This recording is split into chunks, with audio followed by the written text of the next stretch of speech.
25 communities is really the top 25 communities of 800 plus communities that we profiled in total.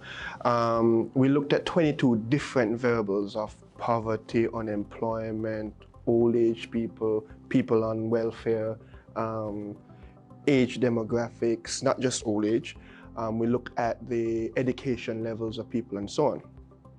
All of these things combined allow us to define the levels of vulnerability across Jamaica.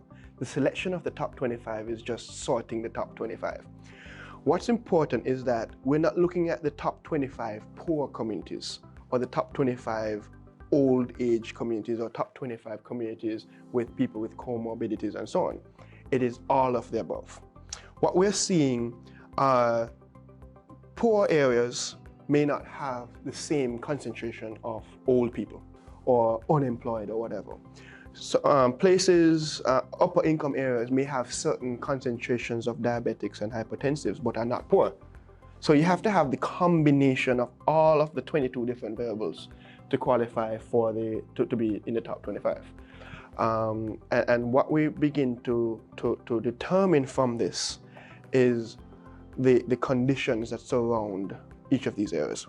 Within areas that are highly vulnerable, that have high levels of poverty, high densities of population, lots of diabetics, lots of old people, lots of people below a certain education level and so on, you can now plan for that logistically. But we can't simply go by people's gut feelings or go by a single variable. It defeats the purpose of a big data model to go with small data. We started off with 5 variables, basic variables of poverty, education, employment, old age population, and one other variable, because that's what we had lying around.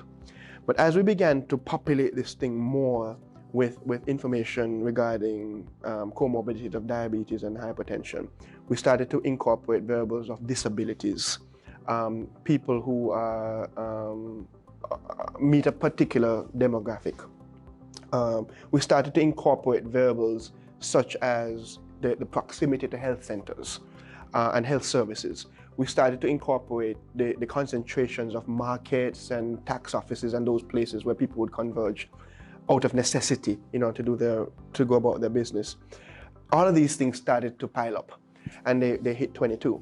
The more important question is not only the assembly of the 22, but the weighting of these 22 variables appropriately. And that is why we keep referring to this thing as a model, not as a map. Because this thing is so dynamic that it can incorporate assumptions, it can incorporate weighting to allow us to emphasize, for example, areas that may not necessarily have a COVID case are still vulnerable simply because of the nature of the lockdown, the nature of curfews, quarantines, etc. People who don't live in St. Catherine were affected by the St. Catherine lockdown simply because the services offered at a certain place were carried out by people who live in St. Catherine.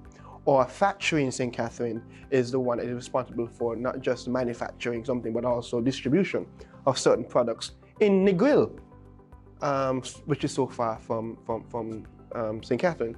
You're talking about cases in New York and all over the world affecting the fact that we're locked down in terms of our airports and so on. So everywhere is affected by COVID. So it's important to note that every community in Jamaica has been affected by COVID, whether or not you actually had a COVID case. That being the case, we want now to be able to simulate certain circumstances that would be the result of certain outcomes of this reality. And that would mean, how would unemployment be affected? Unemployment is one of the original 5, but now we have to weight it now to incorporate. It's not the same as the rest, the 21 other variables. It's an important variable that has to be treated differently. Unemployment would have an impact on poverty. Poverty would have an impact on crime. These things would then strain existing resources under normal circumstances, and then impose a COVID curfew, quarantine, any type of scenario that squeezes these areas in a very different way. The whole objective of a private sector-led initiative like this is to apply big data as you would in an underwriting process or anything like that. Completely immune from the influences of politics or instinct, and informing ourselves properly as to how you go about doing this thing properly. The private sector is not in the business of doing the government's business, but we are all Jamaicans, we're all concerned about the welfare of other Jamaicans, but you have to have some kind of basis for any kind of intervention, and that this basis is data-driven is something that we need to support.